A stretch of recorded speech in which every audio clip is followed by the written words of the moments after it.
2014년 6월 전남 순천의 한 매실밭에서 형체를 알아볼 수 없을 정도로 심하게 부패된 남성 시신 한 구가 발견됐습니다. 매실을 갖다가 이제 밭에 이제 또 한번 보러 갔죠. 노루가 얼마나 뜯어먹어 보는가 하고 사람이 죽어 있더라고. 편안히 죽었어. 편안히.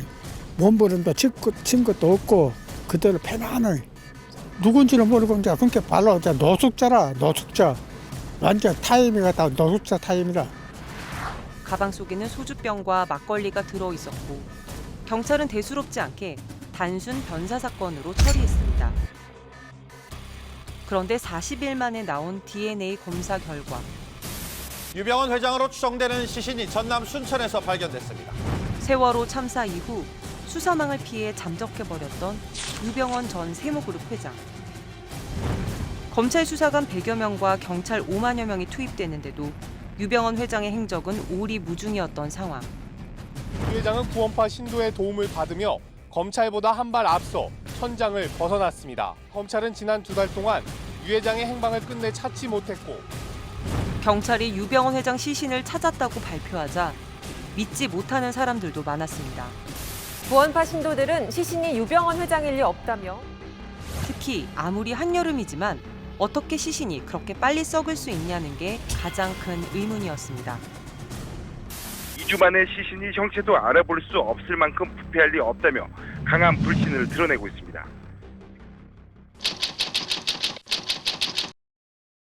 이때 등장한 게 바로 법곤충학입니다. 현장에서 발견된 번데기 10점과 번데기 껍질 63점, 시신에 남아있던 226점의 구더기가 긴급 수거됐습니다. 유병헌 변사 사건에서 현장에 갔을 때 보면은 번데기들이 한쪽 방향으로 이렇게 쭉 땅속에 박혀 있는 것을 확인했었습니다. 그 얘기는 뭐냐면은 번데기가 되기 위해서 이동하는 시기, 즉 후 섭식기, 최소한 후 섭식기 이상 된 것이다라고 확인을 했고, 시식성 파리는 사람이 죽으면 곧바로 사후 1시간 이내에 시신의 알을 낳는 특성이 있습니다. 거기다 알에서 구더기, 번데기를 거쳐 성충이 되는 파리의 성장 단계와 시간을 고려하면 거꾸로 변사태의 사망 시각을 정확하게 추정할 수 있게 됩니다. 당시 현장에 비가 내렸던 날씨 조건까지 고려해 모든 변수를 계산해봤더니 시신의 사망 시각은 6월 2일 이전으로 결론났습니다. CCTV 화면에 마지막으로 목격된 5월 29일에서 6월 2일 사이 유병헌 회장이 사망했다는 게 과학적으로 증명된 겁니다. 국내에서 법곤충학 감정기법이 처음으로 활용돼 성과를 낸 순간이었습니다. 법곤충학 또는 법의 곤충학. 각종 범죄 사건과 법적인 문제를 해결하기 위해 곤충을 과학적으로 이용하는 법과학의 한 분야입니다. 곤충은 변온동물이기 때문에 온도에 따른 성장 속도가 일정하다는 특성을 활용해 짧게는 3일 이내, 길게는 계절 단위로도 사망 시각을 추정할 수 있습니다. 미국과 유럽에서는 이미 법곤충학이 보편적인 수사기법으로 자리 잡은 지 오래입니다. 유명한 미드 CSI의 길 그리썸 반장. 길 반장의 직업이 바로 곤충학자입니다. 미국에 딱 15명밖에 없는 감식 곤충학자라는 게 드라마 속 설정입니다. 유럽에서는 1855년 프랑스에서 처음 법곤충 감정기법이 도입됐는데 벽난로 뒤에서 발견된 아이의 시신 근처에서 찾아낸 나방과 유충을 통해서 사망 시기를 추정해냈습니다. 그럼 동양에는 법곤충학이 없었을까? 그렇지 않습니다. 세계 최초의 법의학서는 바로 중국 송나라에서 송자가 집필한 세원집록인데요. 곤충을 이용해 범인을 잡아내는 기막힌 수사기법이 나옵니다. 한여름, 남자가 낫에 여러 차례 찔린 채 살해된 사건이 발생했다. 사건을 맡은 판관은 관할 지역의 낫들을 모두 가져오라는 명령을 내렸다. 80개의 낫 중 하나에 파리가 몰려들었다. 낫의 주인은 피해자에게 빚이 있더니입니다. 범행을 부인하자 판관은 유독 그의 낫에만 파리들이 몰려드는 건 피냄새가 배어있기 때문이라고 호통쳤고 그제서야 자백했다. 하지만 워낙 전문적이고 특수한 학문인데다 우리나라에서는 관련 분야를 연구하는 사람이 거의 없어 사실상 불모지였는데요. 유병헌 사건을 연구했던 고려대 법의학 교실의 신상원 교수와 함께 10년 넘게 우직하게 법곤충학만을 파고 있는 사람이 또 한 명 있습니다. 바로 전북경찰청 소속 현철호 검시관. 현장에서 수많은 사람들의 죽음을 목격하고 원인을 판단하는 직업 검시관. 그런데 현철호 검시관은 2012년 미국에서 바디팜이라는 시신 연구 농장을 처음 본 뒤 충격을 받았습니다. 보고 기록하고 그 결과를 통해서 현장에서 해결할 수 있는 어떤 도움을 줄 수 있다는 거에 처음 놀랐고요. 반드시 우리나라에서도 그런 기관이 좀 있어서 꼭 범죄와 관련돼서 피해를 입으신 분들 사후에 그 진실을 찾아내는 일에 도움되는 이런 시설들이 있었으면 좋겠다라고 생각을 하고 그렇게 혼자서 해외 연구를 뒤져가며 시작한 법곤충학 공부. 충남 아산에 있는 경찰수사연수원에서는 요즘 현철호 검시관이 국내 최초로 고안해낸 돼지사체 부패 실험이 한창입니다. 일명 한국형 바디팜입니다. 현철호 검시관과 후배 최동현 검시관이 각종 채집 장비를 챙깁니다. 보통 파리가 날아다니면 되게 거슬리는데 여기서 파리가 있어 굉장히 자연스럽게 느껴지네요. 우리 파리도 쉽게 잘 안 잡아요. 그 이름도 놔두시는 거예요? 돌아다니는 파리들 쉽게 못 죽이겠더라고요. 중요한 역할을 하는. 네.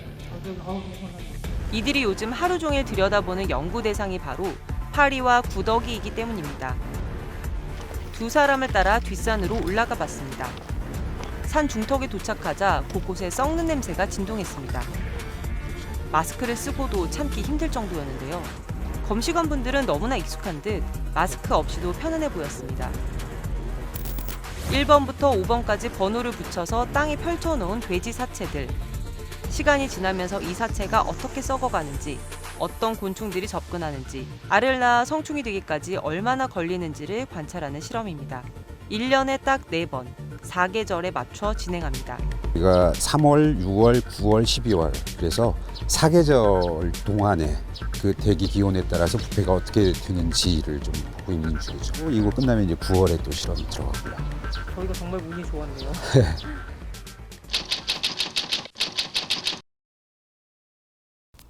사체를 들춰보자 꿈틀거리는 구더기가 가득했습니다. 원래 이렇게 바글바글한가요? 시체를 완전히 덮어요. 돼지 사체가 인간의 시신과 가장 비슷한 과정으로 부패가 진행되기 때문에 이 변화를 꼼꼼하게 기록해 놓으면 온갖 변사 사건에도 효과적으로 적용할 수 있다고 합니다. 핀셋으로 겨우 집어들 수 있는 작은 번데기지만 색깔만 보고도 수명을 바로 알아냅니다.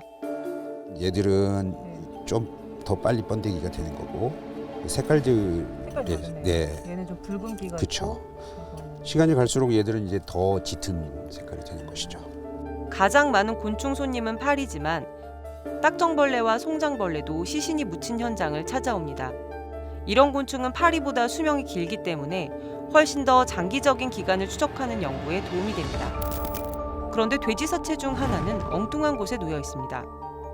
그건 왜 위치가 이렇게 옮겨져 있는 건가요? 그 실제로 시체가 이제 이런 야산에 유기되어졌을 때요. 뭐 개나 고양이, 설치류, 너구리 또는 뭐 조류들 이런 것들이 시체를 직접적으로 훼손하거든요. 자연스럽게 그런 것도 부패 영향을 주는 요인으로 생각하고 진행하고 있습니다. 실제 시신들도 야산에 묻히는 경우가 많기 때문에 최대한 비슷한 조건으로 만들어주는 건데요. 어떤 야생동물이 언제 사체를 훼손했는지는 24시간 설치된 CCTV 장비, UHD급 고화질 영상을 통해 곧바로 확인 가능합니다. 네, 이게 파리들이죠. 하얀 얘들은 다 구더기들이죠. 4번이 엄청나게 많네요. 네, 그러니까 동물 손상이 먼저 있고 그 상황에서 곤충이 훨씬 더 쉽게 유인되고 활동성도 좀 증가되어 보이고요.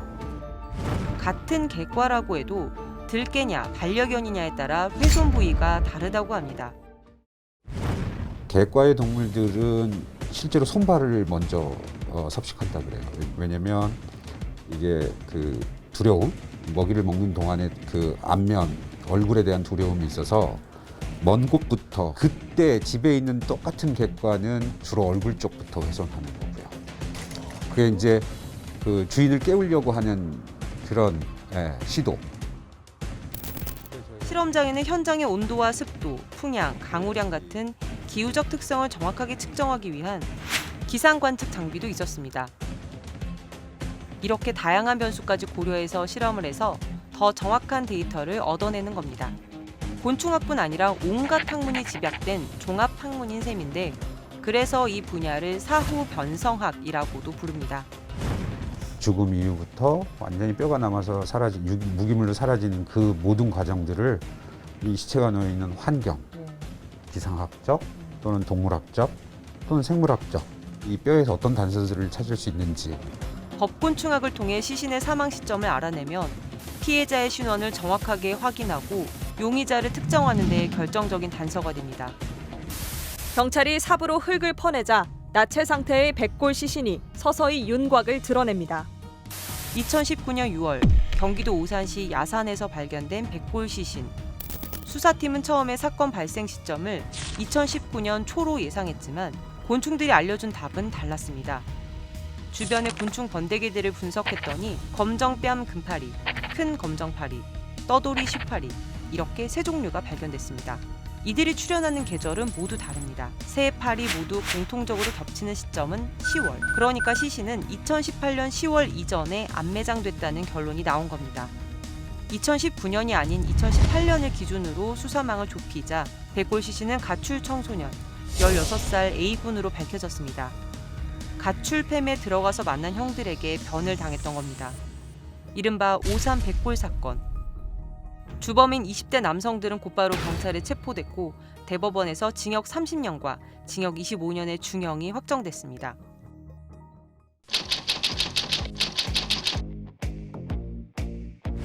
체계적인 어떤 실험의 설계나 또 장소 뭐 이런 것들이 처음엔 전혀 정비되어 있지 않아서요. 청 내에 줄을 이용해서 돼지를 좀 야간에 묶어놨는데 개들이 탈출해서 그 청 전체를 다 돌아다니는 경우도 있었고요.